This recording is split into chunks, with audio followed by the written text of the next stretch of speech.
Hello and welcome back to the GWAK Podcast episode 4. Today I am joined by producer, DJ, guitarist who hasn't played guitar in a long time, Just trying to pull that one. Franklin, or Ben. Hello. What do you prefer? I mean, where'd the name come from? Oh, it's my middle name. And Benjamin Franklin, that seemed to work. You know what I mean? Goodness. Yeah. So were you named after Benjamin Franklin? No, I wish. No, there's not a lot of similarities, to be honest, mate. Yeah. Well, I feel like he had something to do with electricity. Well, yeah, electronic music, so yeah, I owe him a lot. I owe him a lot. So, we were discussing earlier. I asked you so you make house.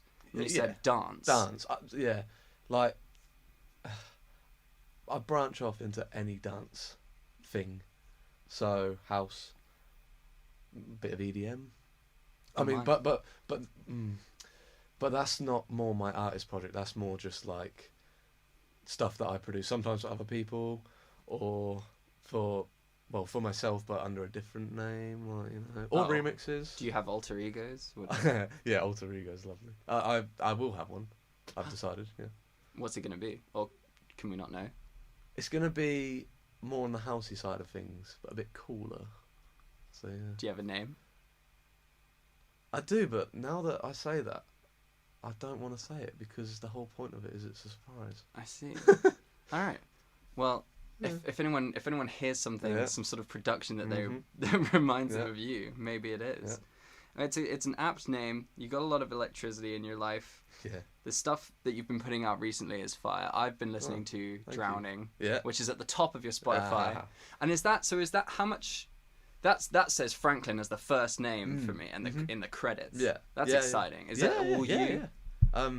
Yeah, it's amazing, especially because it's with. I made it with Digital Farm Animals, who's another producer songwriter, and extraordinaire, basically.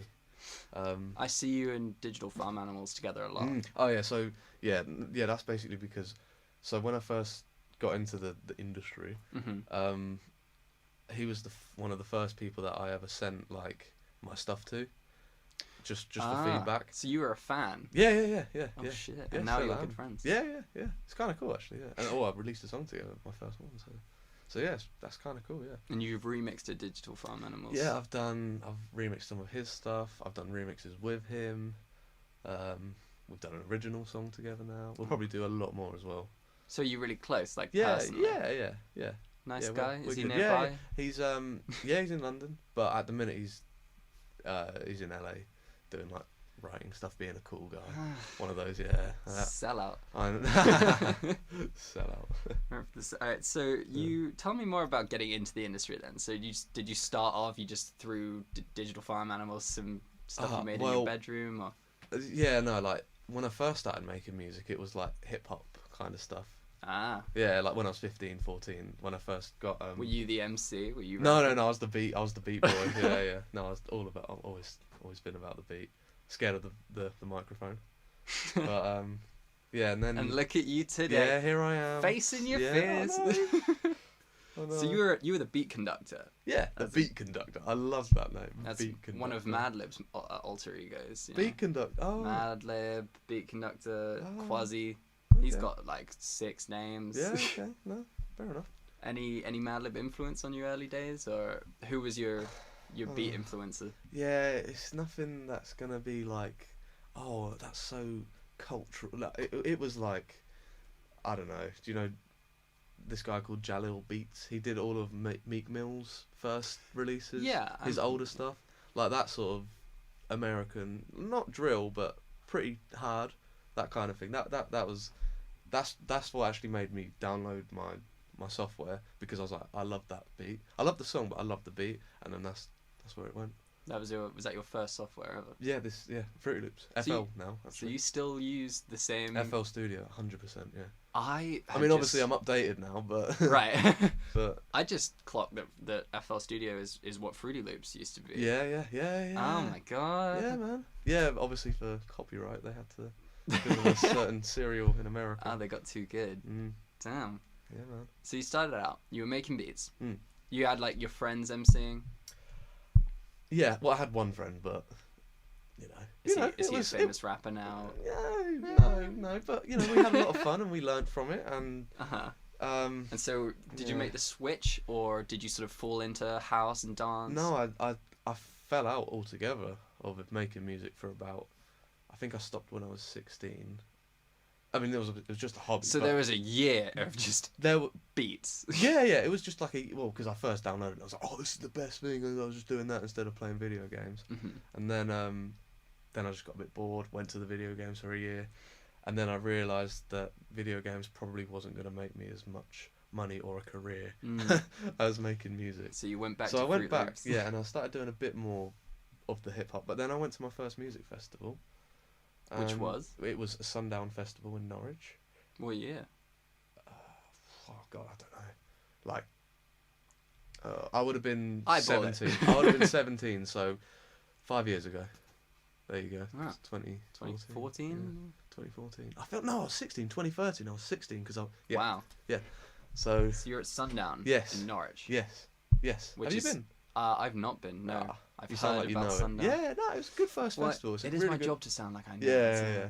It's all a lie. it's a really good first festival. Right. And is that mostly dance, mostly house? It was like, I'd say 70% dance, but then 30% was all like the commercial pop stars coming down, on the main stage to attract the other audience. I see. But that was the first time that I was exposed to dance in like a tent, in like a rave environment, and I just loved it. Oh, that's brilliant. Man. I loved it, mate. Yeah. And then I was like, I remember standing there, I was like, that DJ, yeah, I really want to do that. and then you did. You became getting there. So you're like 16. I mean, I think of you more as a producer. Yeah. But do you DJ? Do you do DJ sets? Yeah. I haven't done my own Franklin sets because I want to build up more music first, if that makes sense, and then tour off of that. And then when people see you, they know your tunes. Yeah, exactly. But so you just DJ. But yeah, if someone said, will you DJ for me? I'd say, sure, give me 10 grand. No, I'm joking. But no, it's you DJ for me? Yeah, you got 10 now. I'll give you a drumstick. Nice. To be fair, I could probably do it one. We had one the other day and it broke because we had an intense marching band thing. Yeah, it was pretty intense. It was. Was it a full marching band in here? No, it was like 3 people. But they were going at it and it was fun. But anyway. Yeah. For context, for the podcast listener, we are in the church studios. Yeah. We're in the church studios in Crouch End. It's a big, amazing space they've had. So basically, Paul Epworth owns it, this studio complex, and he's like sort of like a godfather producer. He's like Adele's producer.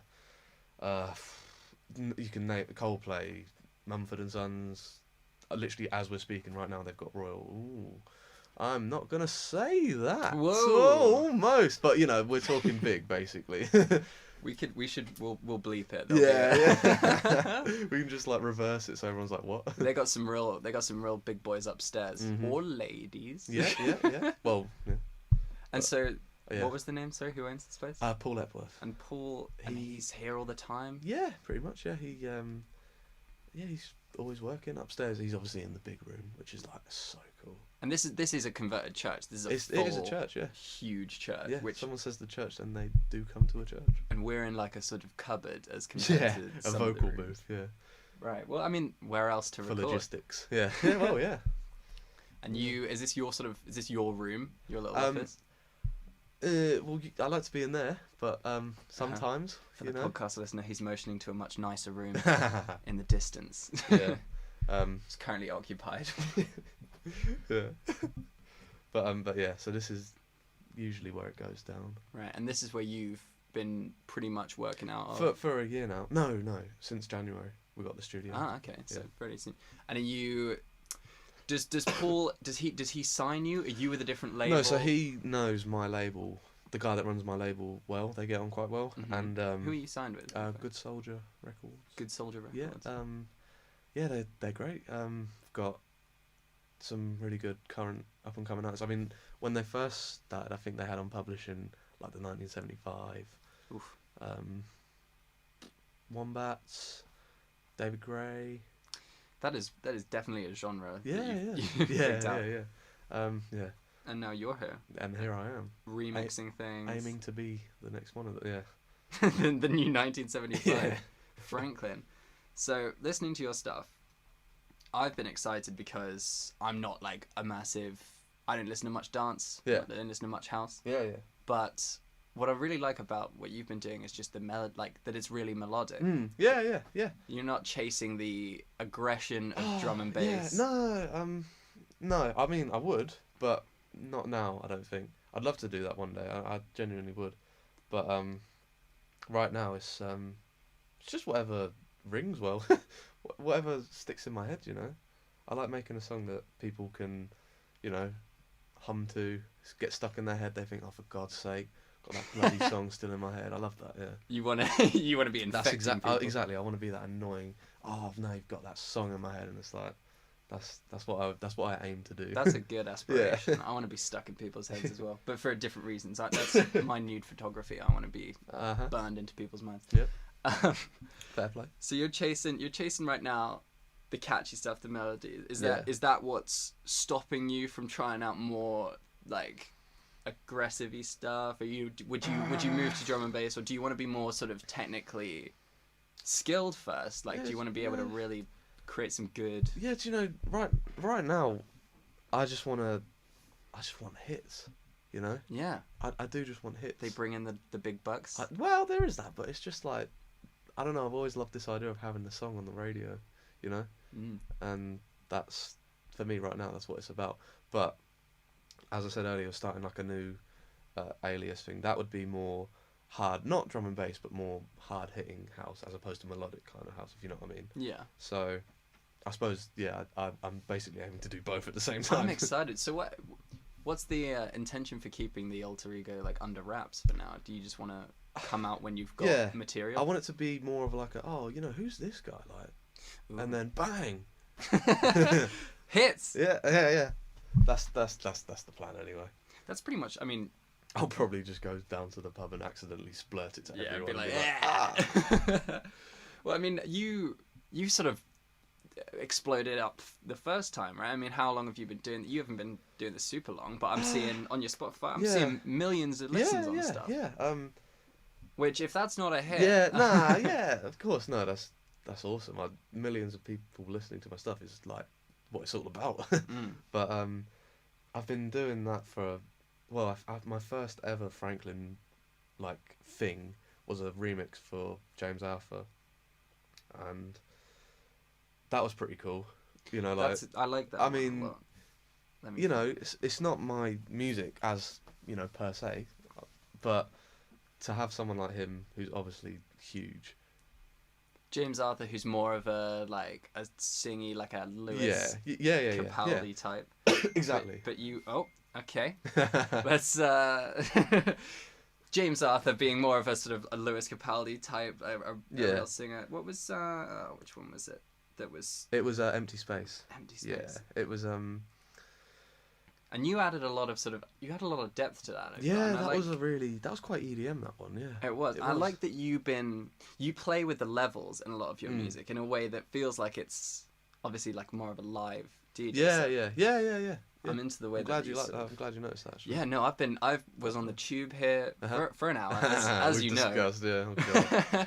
And so I had downloaded your discography, and so I was just like listening to it, making notes about stuff. It's very exciting. I've got a lot. I swear to God, I'm not looking down like on my phone ambivalently. I'm checking my notes. Of course, yeah. Because I'm excited. I don't want you to feel. I don't want you to feel like I don't care. I just want to wrap it up. I'm just some guy recording a little podcast in a crappy studio. No.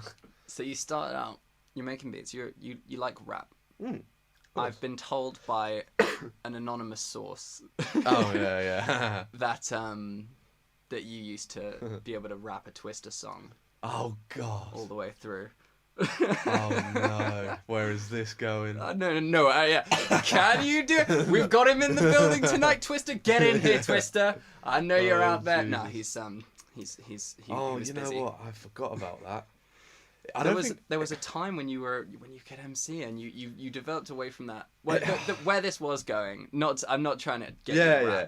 Where this is going is that you've you've come a long way from something like Twisted as an influence, and I wanted to know if you've got any contemporary influences, like people around you now or in the last couple of years that have sort of influenced your style of dance music.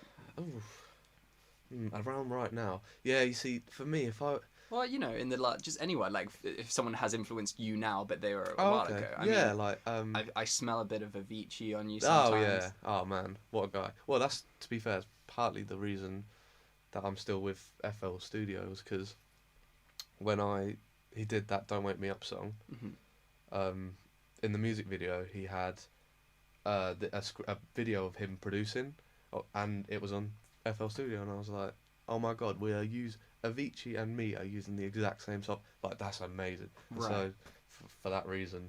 So you're never gonna move now? Nah. If Avicii can make FL, then I hope I can. Yeah. So. Well, I mean, as we've been learning in this sort of contemporary electronic music. Apologies for my cough. That's okay. I'm sorry. I understand. It was a heavy night. It was in the way. Yeah. I was saying the word contemporary. You coughed. Yeah. You've pretty much ruined the tape. We'll have to start again. Scrap this 16 minutes. Yeah. Welcome to the GWAK Podcast. So as we've learned from a lot of like contemporary stuff right now, people can pretty much use anything to produce on. I was mentioning before Billie Eilish's new album, GarageBand. Yeah, mad. I use GarageBand because I am a little baby, and it's very intuitive. If Billie Eilish can make an album off it, she's younger than me. And her brother as well. I think he does the production side. Yeah, he's cool. He's great, really good. You a fan of Billie Eilish? Yeah. The pair of them, I think, are amazing. Yeah. Like, just cool, What's isn't it? So Ian? cool. I feel like he's. Is it Ian? What's her brother's His name? No, it's like Finesse.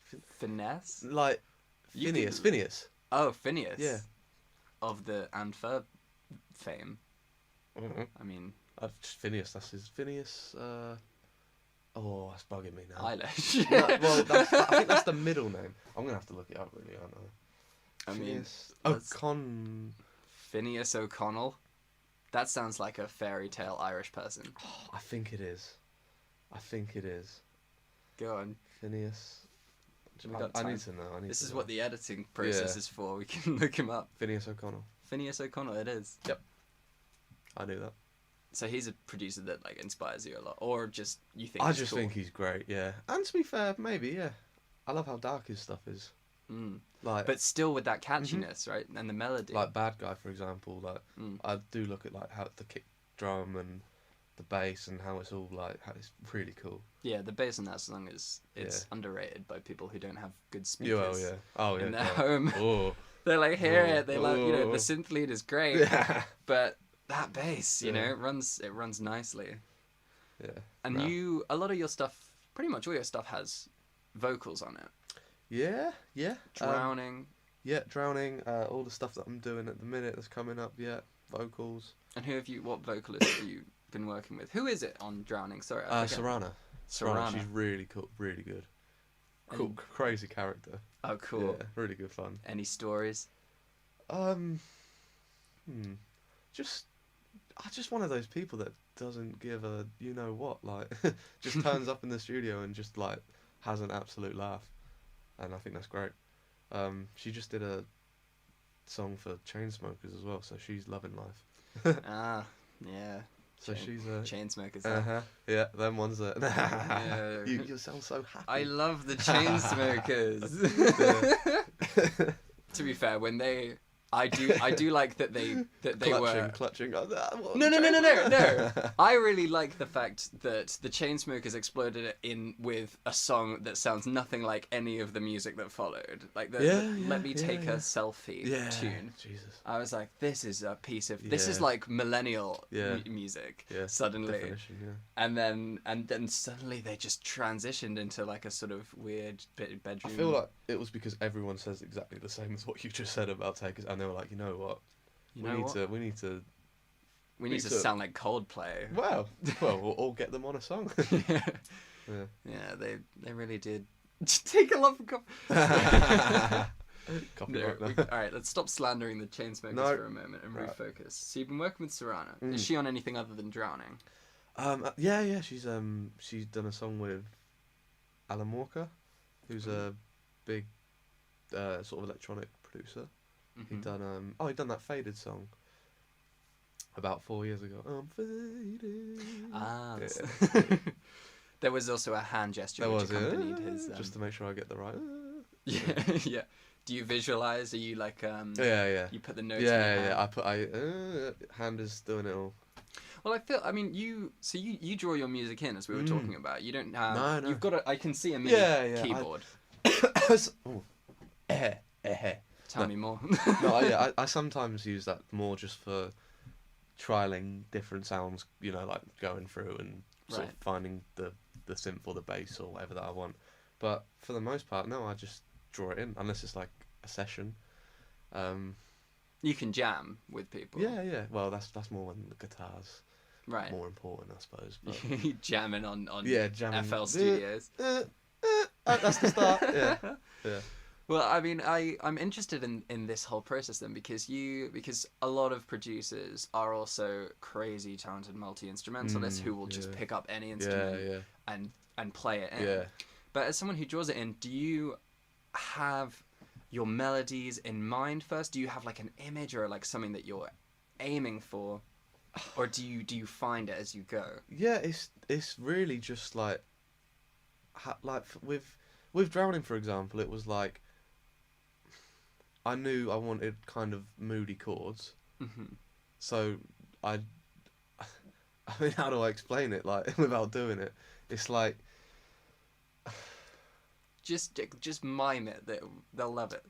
Just mime it. So the listeners will there, and then if that one sounds like I could have actually just played it through, but actually no. For the sake of the recording, we won't. Yeah, that could be. We could have prepped. Got some really that would have been a good idea.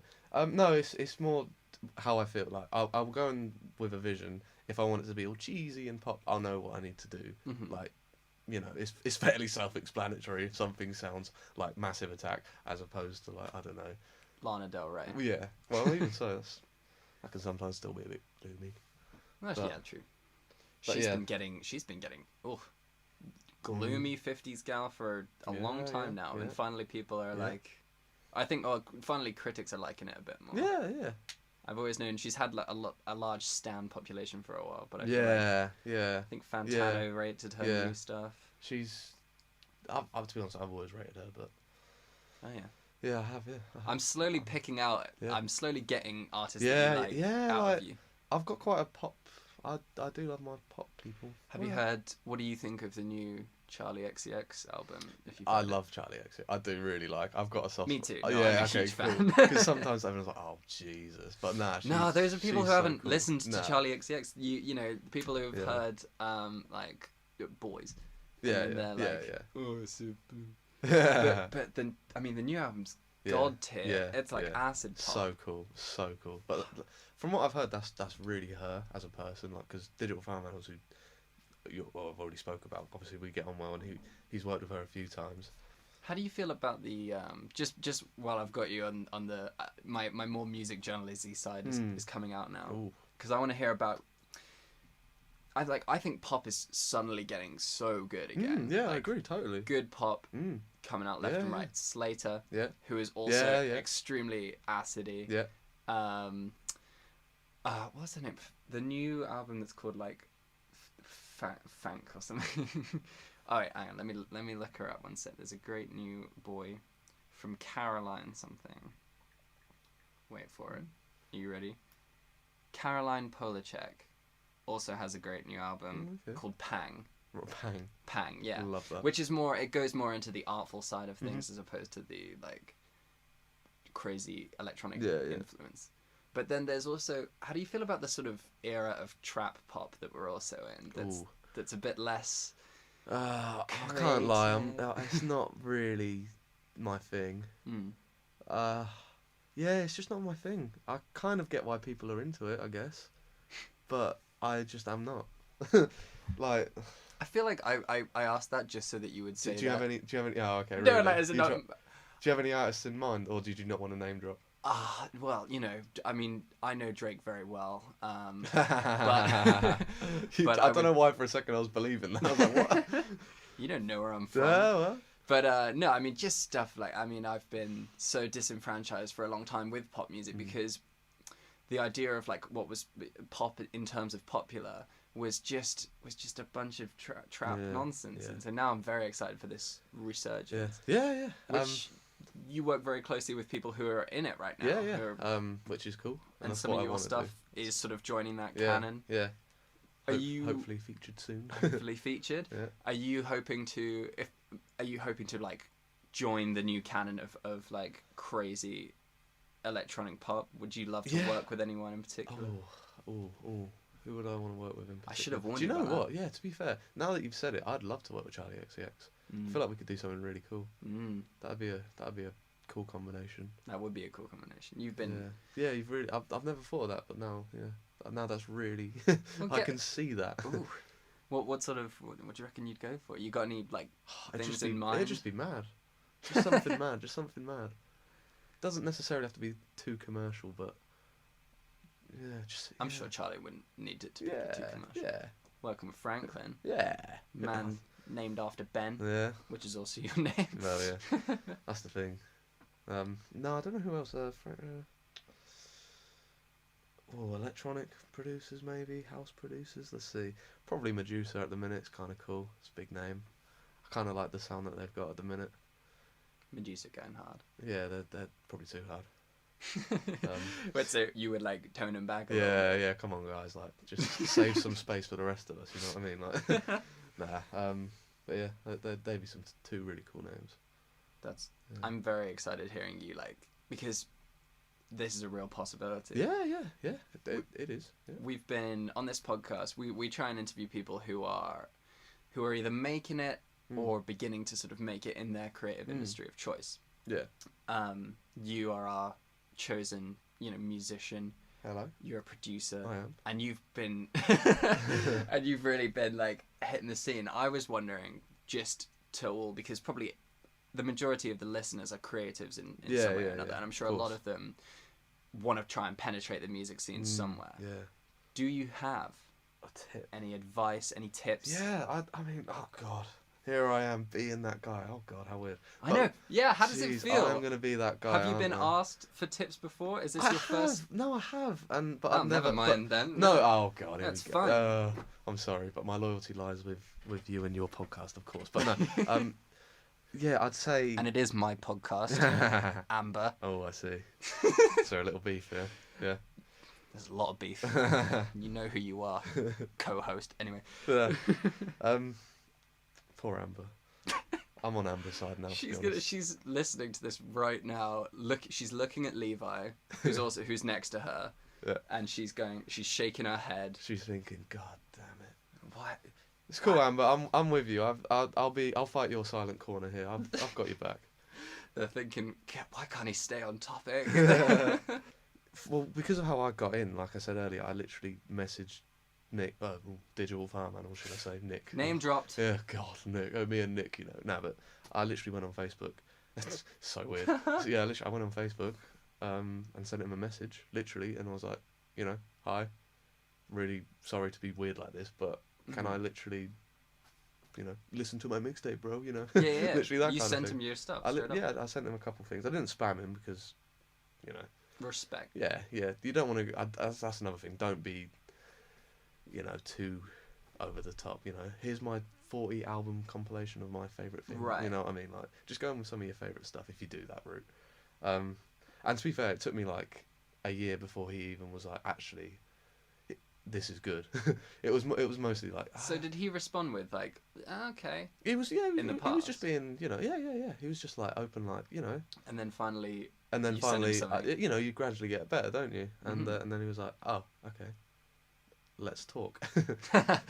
Damn. So that sounds like you went down the sort of almost an idyllic route to get into the game. Yeah, it's quite an easy. It's pretty tame, isn't it? Well, it's easy in that, like, but it's not easy in the fact that you still were generating the music. Yeah, no, of course, yeah. I mean, at the end of the day, I think the music will always speak, won't it? Of course. But it's just getting there, which is off, and that first step of getting there, which is the hardest thing for people that are trying to break through. I think, and because I did get off to a good start with him, the doors were like, and the amount of doors I could go through were endless because of that. And then he obviously introduced me to my current label, and now here we are now. Wow. So like your main advice is to find someone who's there. Yeah, I don't know. Yeah, if you've got like an artist who, you know, not like. I'm not saying this is bad advice at all. Yeah. I mean, I've emailed a lot of bands asking if I could interview them, and I tend to email them. Oh, you got to be ready for the rejection as well, like. Oh yeah, constant. Oh man, constant. It's not even to do with my journalistic side. It's the fact that I've got just a terribly annoying personality. But nice. I tend to email like with a quick like with insights into their music. I say, I think, are you influenced by this? I really feel like you sound like you've been listening to like Miles Davis or something, and then they're like, oh damn. Sometimes that works as a way in. Yeah. Because people are like, he understands. Yeah. No, I believe that. Yeah. But if you miss the mark, then it's very insulting. If they don't like someone and you're like. Sometimes maybe just keep it simple. Yeah. Yeah. No, it's a hard. At the end of the day, everyone knows what we're trying to do. We're all trying to make it, aren't we? We're all trying to make it. In that sense. Under the crushing rule of capitalism. Yeah. Gotta make money. Yeah. And so, okay, I've asked you some tips. I've asked you about your story, which we concluded was... I've just realised my tips are really weird. Your tips were send your stuff to people. Go onto social media and stalk someone to the... Well, maybe that's the 2019 way of getting noticed. How did Eminem get signed? He just was sending his stuff to Dre and stuff. Yeah. I've asked you some tips, and I think that's some useful advice. Thank you. As well as on the podcast, as well as trying to find people who are doing well and who have figured out how to make money being creative. We like to get serious for a second and talk about how you feel as an artist. And this interests me a lot because we've interviewed fine artists and like people and filmmakers, and there's a lot of ways of expressing yourself which can be very, very personal. Which is why I'm interested to ask you about it, because you're making dance music. Which, how much of your soul like can you put into that? And I'm not trying to be like I'm saying, do you feel that this is like a real mode of self-expression? Yeah, I do. I mean, for me, like, that honestly, it sounds so cheesy, but like when I've got a finished, or not even a finished song, but when I've got like a vibe down and I'm like, oh my god, this is gonna be so, I love it, like that for me is like the feeling, that's like the high. And I know then if I get to that level of like happiness with a production, I'm like, that's me content, you know, and hopefully everyone else will too. But that's very cool. So you've got that like, and this is me as well, like, you know, when you've got the right vibe, you're it's like it's such a cool feeling. Do you place a lot of value on the sort of connection as well between you and listeners? Like, how much do you play live? Like, what, as in DJing, just randomly, or like big? I couldn't say like properly. No, it's more like small things. Like, you know, sometimes. Back in the good old days, back at uni, it was literally just like someone's like, oh, we need a DJ. Here's like 50 quid or something. I mean, you know, 50 quid as a uni student. Nothing to spit at. Absolutely, but like, it's not like what I'm trying to say is like, ideally, I'd want to be like, you know, here's 5,000 people and a tent. With your name on the headline, you know what I mean? Yeah. So you're not too worried right now. You're making really great music, but you're trying to get to the live connection. That's the thing. But I'm not rushing as such. I'm still pretty young, and I do love just sitting in a room, being like an introvert and just like banging out music. Because when you do like the live shows, then it will become a lot more intense, you know. And I guess you feel you become more of a commodity than an artist when you're. Yeah. With DJing as well, yeah. You're a dude. Yeah.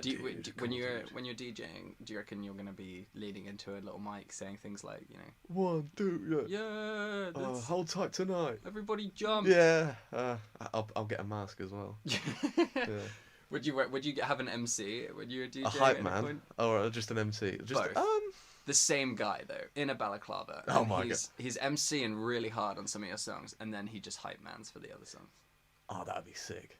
Because what I'm saying is, I would. Can I MC? Oh, I see. Is this is your reaching out? Is it? Yeah. Okay. Well, I mean, obviously, I want to hear your stuff. I got some advice. Yeah. From a guy. And I figured I'd take it. That one. But on a serious note, yeah, I'd love to have an MC or a hype man. I said that'd be so fun. Like I think we talked about this earlier. It has to be the right level though. Sometimes you get hype men that are like all chill. Yeah. Too much or too little? Too much. No, you never get a hype man that's too little. Can you imagine that? That would be. They'd be out of the job. It would be. Yeah. Your one job is to hype people up. Better too much than too little with that job, but yeah. But still, yeah. Sometimes there's a cringe to it. There's a fine line. There's a fine line. I like this. You like being an introvert, sitting in a room. Like, you've got your headphones on and everything. Like, you don't. Or do you bump your shit real loud? No, I do bump my shit real loud. Tell the people what you got going on. So you've got so you've got some new stuff coming out soon. Yeah. I haven't actually got a date, but I know probably before the new year, which is kind of weird because it'll be like Christmas. And are they singles? They're singles, yeah, singles for the time. I'd ideally do an EP, which is possible actually as well now. But the next two singles, I know what they are. Wait, 1, 2, possibly 3 actually, but yet to confirm. But yes, all to be confirmed. But yeah, there's the scoop. Yeah, the scoop. Here's the latest scoop. No, but yeah, the next one hopefully will be out before New Year's, which is really exciting because I enjoy that one. Obviously. Hopefully you do too. Imagine that. I'm excited for it, but I don't think it's that good. But, Well, I think that there must be some people in this industry who are like that, though, right? Like when you get really deep into the pop, you got people who are like, yeah, this will sell great, Before we started recording, I was telling you, what's gonna happen. I said we're gonna strip off, we're gonna get into this shower, we're gonna turn it on. Yeah. And that's where we are now. Yeah. And I mentioned that I mentioned that we a lot of artists and people that we know use sort of art as a therapy, and it helps them, and they have a relationship between their mental health and their artistic expression. And when I mentioned this to you, you were saying that now that it's your job, it's a stressful time. It's like, I wouldn't say it's a stressful time, but there's pressure. There's a certain, like when it was a hobby, it was like I had nothing to lose. And now I have everything to lose.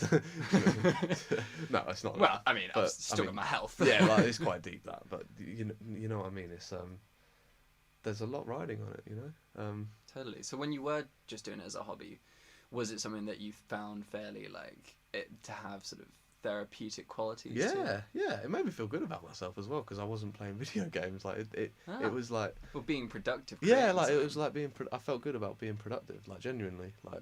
And I loved it, so it's like win-win. That do is you know what I mean? Like productivity and enjoyment. Like yes, that's like. Oh, I'm jealous of that. Yeah. If I got to be productive, I have to. The key just to life. Hate myself for like a weekend. It's bad. Yeah. And so, it was a nice time, and now you're here, and it's not. It doesn't make you sad. No. But like But it's important. Yeah, it's important. Like sometimes someone from a big label's like, oh, we want you to do this production for this artist, and I'm like, oh, that's a big artist, okay. And does that make it equally as the pressure goes up? So too does the sort of dopamine reward, when it comes out. Exactly. That's what I was gonna say. But then when it doesn't, it's like, oh my god. Has it not in the past? I've had quite a few like this last year, a few productions that have just not gone through. The biggest one was for a really, really big name as well. But saying that, don't hold me to that because it might not have fully fell through. So there might be hope. But that's the worst part, the hope that kills you, isn't it? It's the hope that kills you. And it's so long. Oh yeah. Oh my god, everything is so long. Everything is long in this industry. Oh my god. Release dates. I mean, it's all for reasons, but being an artist, like you just want to get your stuff out. Like, right. Yeah. You just of course you do. Which is actually another kind of stress, actually, sometimes. Do you want to be more of a DIY artist sometimes, like someone who could just put out all this stuff? Not necessarily, because I'm with an independent label who's really good. Nice. They've got a great reputation for being what everyone thinks of as a good independent label, and I'm I feel lucky to be like on that. Soldier. Good Soldier. Good. Shout outs to Good Soldier. Yeah, Good Soldier. Yeah. Shout outs to them. But I'm lost. What was I saying? Sorry, I interrupted you. You were saying that you were the good independent label who are everything that a good independent label should be. Yeah, well, it fits in well actually with what you're saying actually, because like with mental health and that, because they, you hear stories of major labels where if you don't make the money, make the hits, then they'll just bin you off, and then you are in, the doo-doo. Yeah, the doo-doo. Just the bleep. But yeah, no, I've got a good support team. I've actually got like a team of people, which is, I think, really. Is that the label's support team for no, just people? the team in general. Just the fact that you've got a relationship. Oh, okay. Just cool. The fact that you've got like a. So they are supportive. Yeah, like literally, yeah. Nice. I was picturing us at like a mental well-being team, like on Love Island. Oh my god, I hope not. That would be really worrying. Well, I suppose. It happens, man. There's some bad times. That's as I was invoking Love Island, because like, man, they have like an on-campus therapist at all times. Well, it's more so for when they come out, I'd say, for Love Island, because at least when they're in, they don't have their phones. Probably a blessing, isn't it? That's true. Hopefully they still get the same. I'm sure they get the same support when they leave. They must do. You'd hope. Yeah.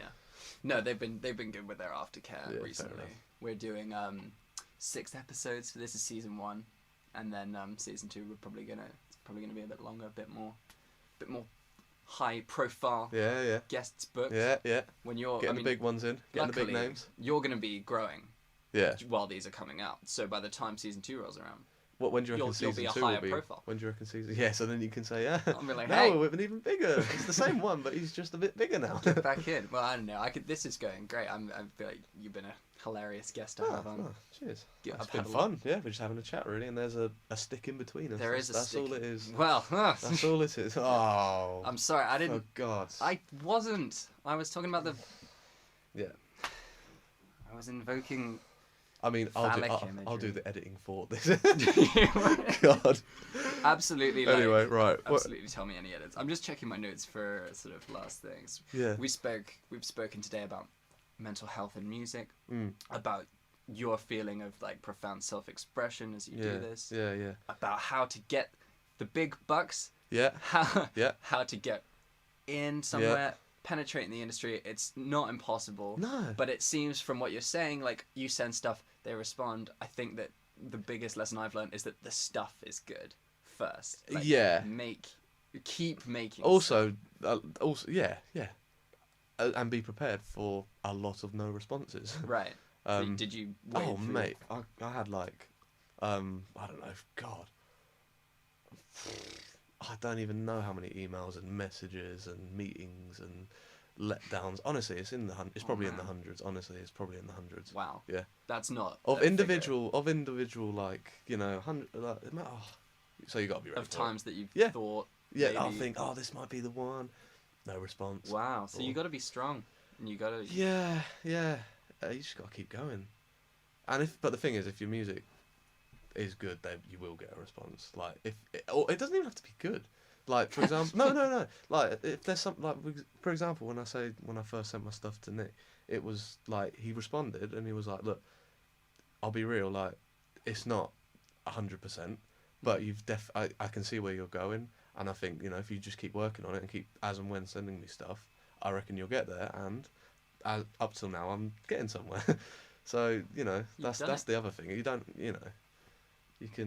You don't have to be the next, like, I don't know, Prince or whatever, But it helps. But if you are, then send me an email and we'll get in touch. Well, Franklin, on that note, it has been a pleasure. Thank you so much. Thank you very much. I'm going to shake your hand. Shake for the and listener. We can do it near the mic. Oh, okay. Maybe even. Oh. Okay, let's calm it down a bit. Hopefully we'll check in again with you. Yes, we will. Soon. Season 2. Yeah. Cool. Goodbye to our listeners. Thank you so much. Tune in. Franklin's stuff will be in some sort of description. I don't know what we're doing yet. Bye!